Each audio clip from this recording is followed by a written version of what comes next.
Good morning and welcome to the Core Connection. I'm Mira Rubin here with you on Enlightened World Network. And today's topic is between a rock and a hard place. Sometimes we are faced with a no-win kind of situation and need to make our best possible choice, and it's not easy. So that's the topic for today's conversation, and it should be interesting.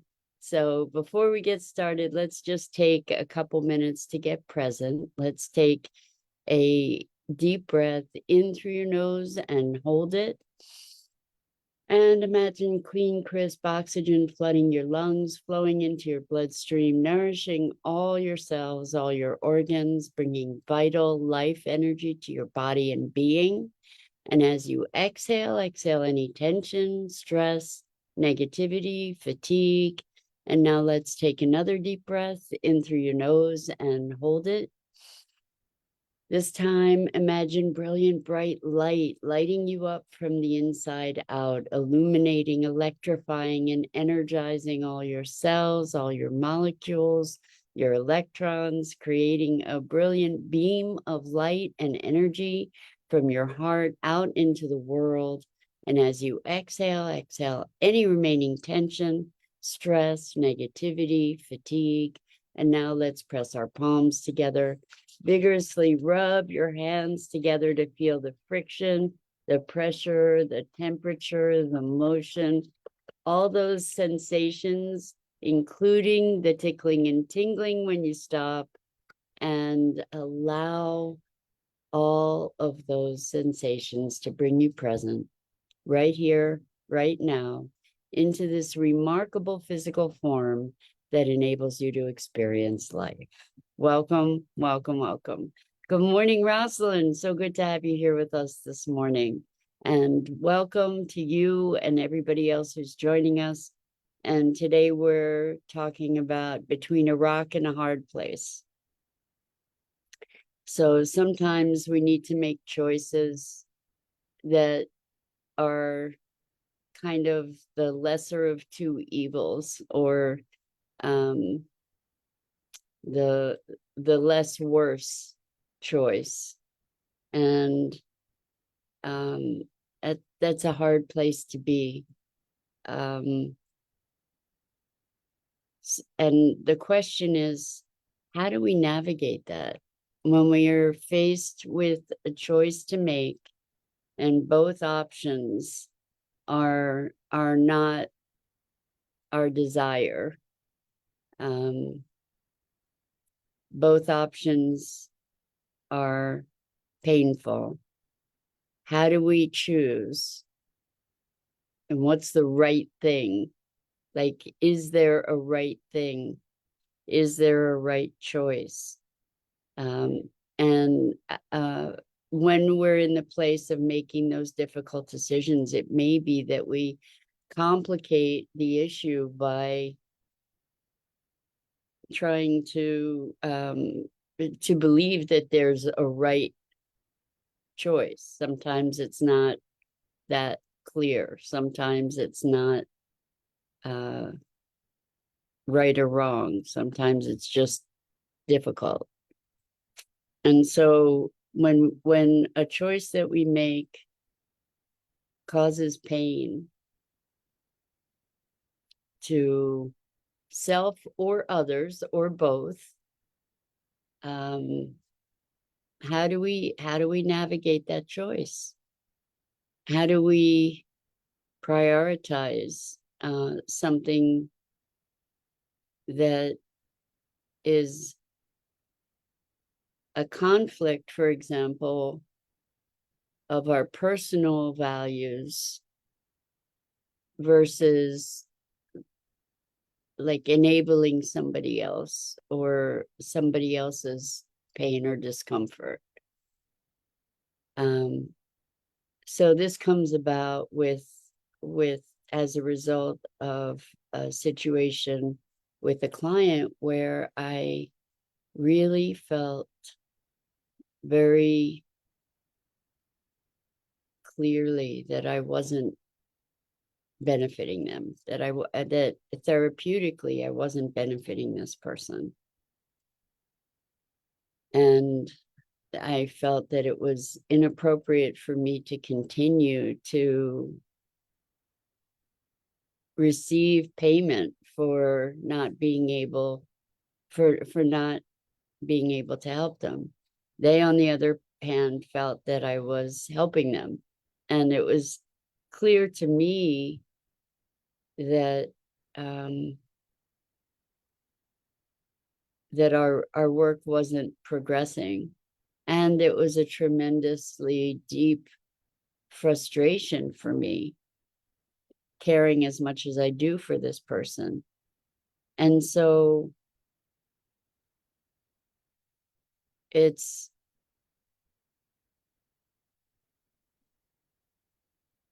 a challenging place to be, because I have a commitment to this person, even as a friend. I mean, especially as a friend, as someone that I care about quite a lot. And I was able to, I told them that I'm there for them as a friend, but that I couldn't in good conscience continue taking money for services that were not effective. And it's interesting, in a situation, I'm speaking of the situation specifically because I imagine that you have had experiences in your life where you've confronted similar dilemmas.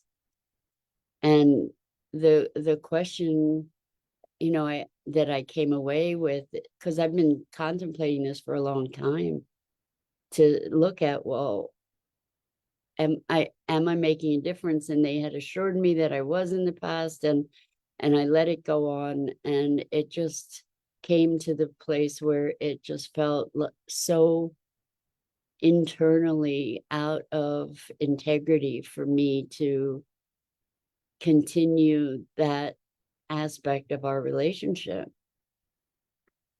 at this time. And knowing that they would misinterpret it as a failure on their part rather than mine. And I think one of the reasons that I'm sharing the occasion here is that I want to be able to address, for you to also recognize situations where you have a deep internal conflict about what, how best to proceed in a particular circumstance, or perhaps a relationship, or any kind of choice that is kind of between a rock and a hard place. Like, there are negative consequences on either side. And I think ultimately, in looking for guidance on how to be able to navigate such a situation, that we need to be in alignment with our own integrity.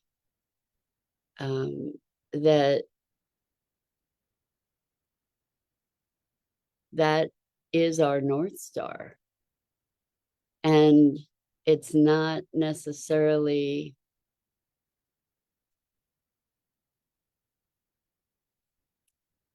a North Star that makes the choice an easy one, because there are multiple values. I think that that's what makes a choice a difficult choice, is when a number of our values are at play, and there may be a conflict. Like, one course serves certain values and the other course serves other values, and how do you weigh which is higher priority. And even when we choose our higher priority value, there's still the pull of the other value that is being challenged, or values that are being challenged.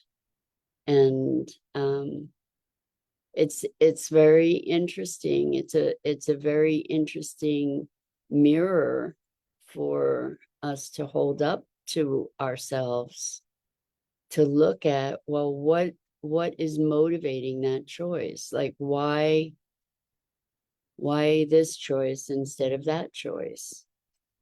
And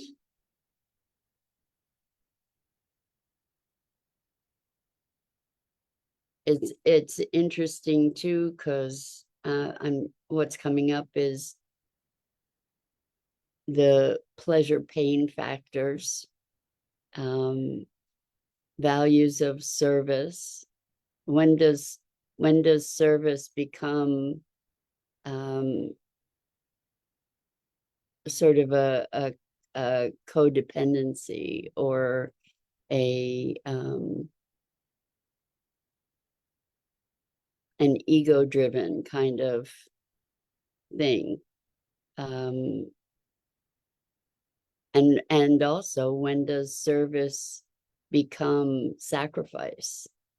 And is that something that is meritorious? I tend to believe that sacrifice is not meritorious, that it's not a point of pride. It should not be a point of pride. It's so, I have to say, I'm so in the midst of this. It's made me question a lot of my, well, it's made me question my capability. It's made me question, or I'm using it. Let's not say it's made me. I want to take active part in this, or active responsibility for it. But as a result of this, I have questioned what my motivations are. I've questioned my capability. I've questioned my commitment to friendship, to integrity. It's been interesting, and I don't think that that's a bad thing, to be able to have those questions and to look at them squarely, to be able to have a balanced view. And what I mean by balanced, I guess a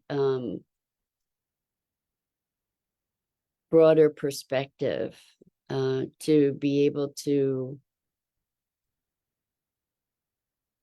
look at how much of this kind of challenge is a challenge to ego, how much of our engagement is ego based, how much of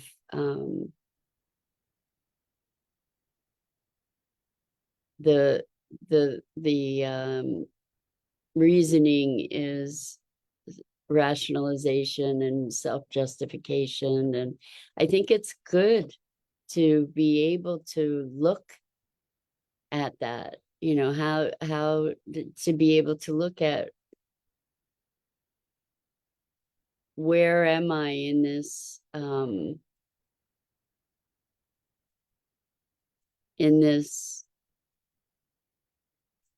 situation where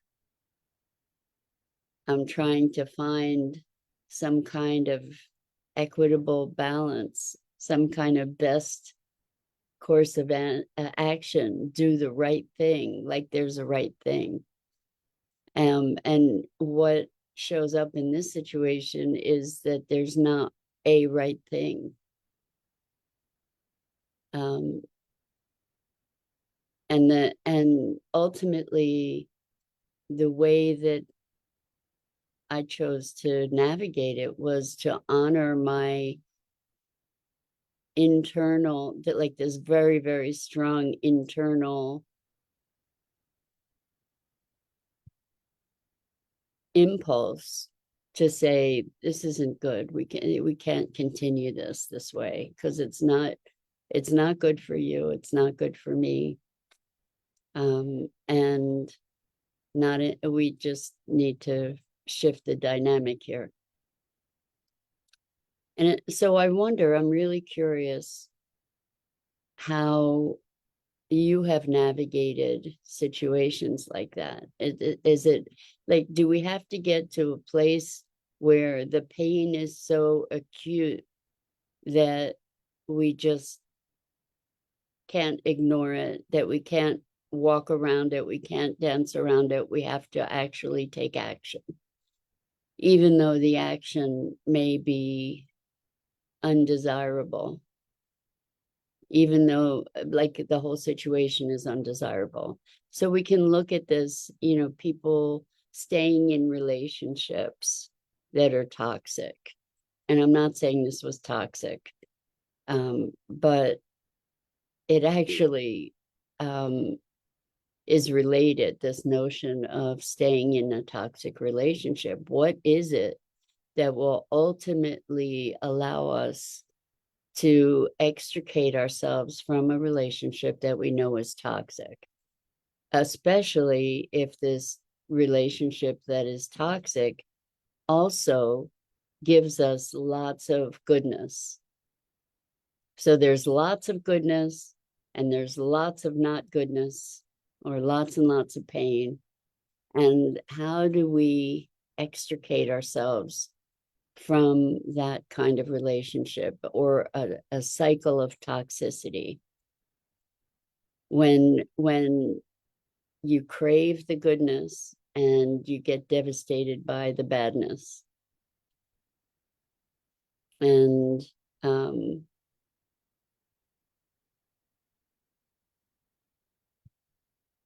I have seen people in that kind of cycle. I think I've been in that kind of cycle. And at some point, I guess what happens is that the pain outweighs the pleasure to a great enough extreme that we are able to make a choice for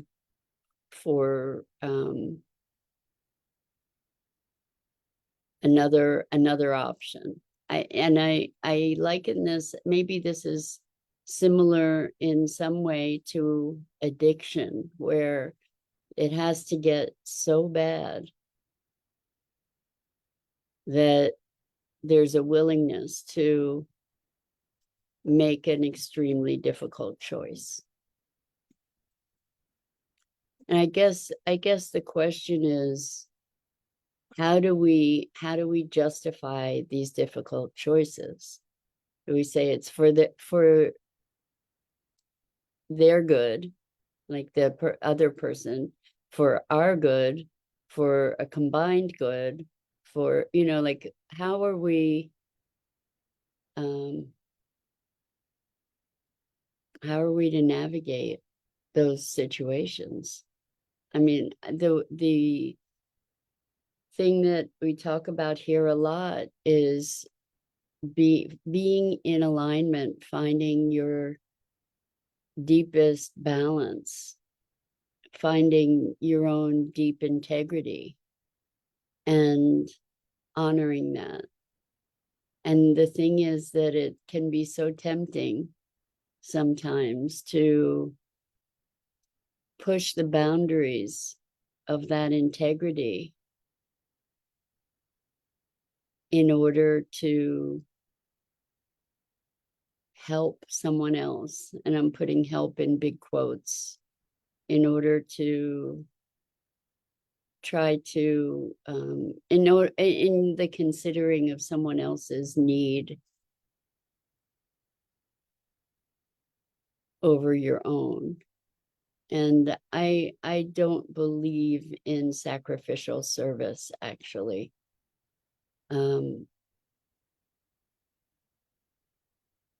Because there's a power dynamic there that is, I think, out of balance. So Rosalind says, air is free, yet is the problem when someone is charging a fee to sell a different quality of air. I don't know how to interpret that, Rosalind. Charging a fee to sell a different quality of air. I don't know. Maybe you could be more specific, because I don't know how to interpret that. And I'm really curious. You mentioned values. Yeah. I still don't see how it relates. Help me, help me. I think we need to remain in alignment with our values. And when we, I think what I'm talking about here is that there's a conflict of values, like a value in this situation, a value of wanting to be able to have this other person experience being loved and nurtured, and also to recognize that the way that a friendship is appropriate for that that relationship, whereas a therapeutic relationship needs to be making change. That it, like, at least in my practice is about creating transformation. It's not just about providing moral support. I can provide moral support as a friend. And so maybe there's some kind of ego thing about what my practice is. I'm not certain. But being tuned in to our own values and also our own integrity, that's the challenge. That's the challenge, is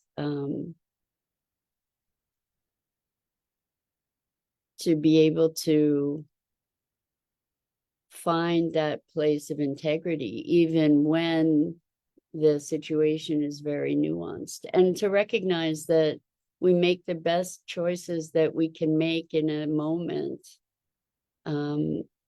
or over time, from a given place. We do the best that we can in that given moment, and sometimes the best that we can isn't that great, and we get to live with that. And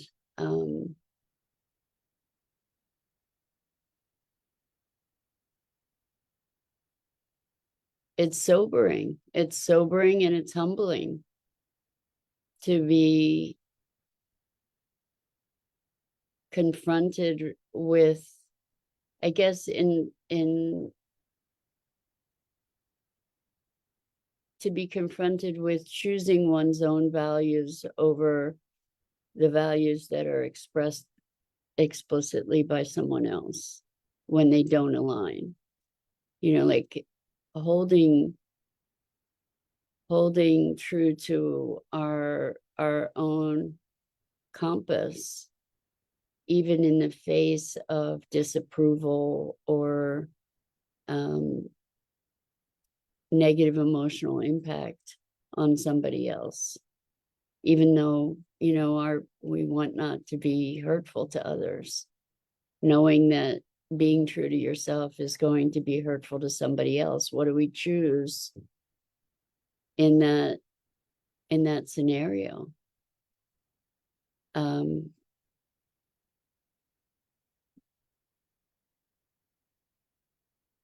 Yeah.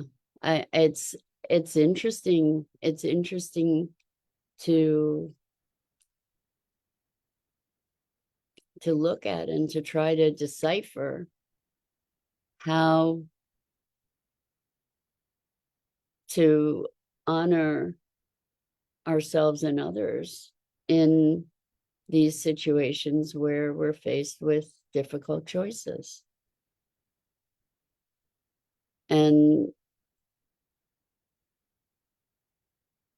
ultimately, if we connect with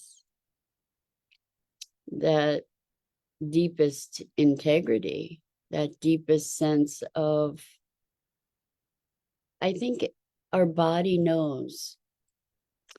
I think if we just feel into the visceral response, the experience, the experiential intelligence, that can help to guide us in these moments. We're faced with decisions, and there is a knowing of what the right decision is. And I don't mean right in a universal way, but right in terms of a personal alignment, personal integrity kind of decision.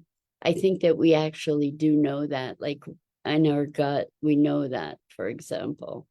And yet we don't want to have the consequences of that choice, whether it be negative consequences for ourselves or negative consequences that are experienced by others. And so we fight that choice. It's kind of the same thing in a toxic relationship, right? Where we know what the right choice is.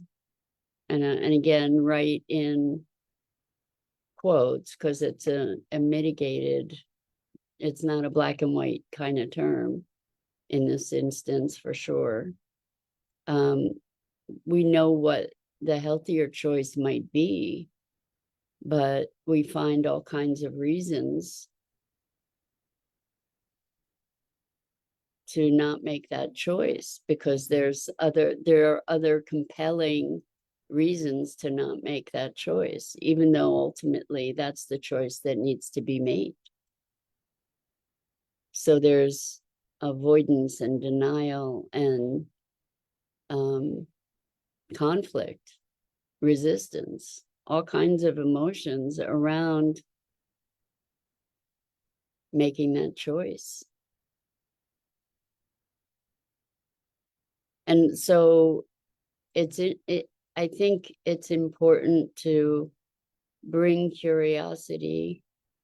I'm not big on regret. I think that there can be sadness and there can be grieving. I think that that's maybe a really important, not maybe, that is a really important component to recognizing the pain of making these uncomfortable choices. And then there needs to be some acceptance and compassion for making the best possible choice one can in a difficult situation. So I'd be really curious to hear from you about your experiences in this arena of making difficult choices. So Rosalind says choices can be guided by choosing the environment that would be better suited to express self. For sure. There are all kinds of, I think that that's probably a really, really valid metric for making a choice, guiding a choice. Ultimately finding that alignment, which is perhaps our self-expression.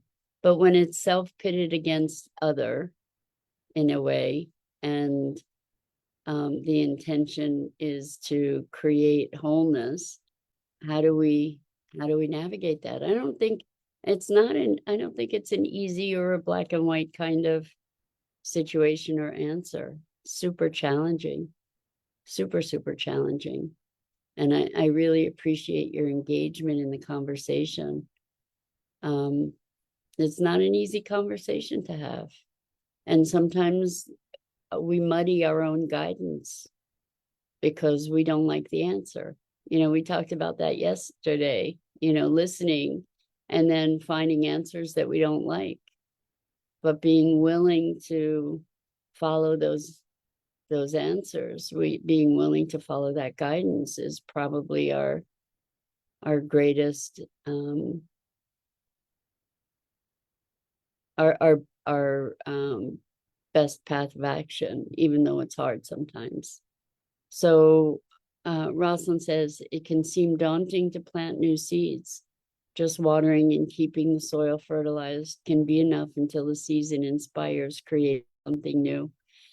You are such a poet, Rosalind, and I really appreciate that. It's interesting because in this situation, I'm thinking that it's more like preparing the soil, pulling up weeds and maybe even uprooting a plant that is a beautiful plant, but doesn't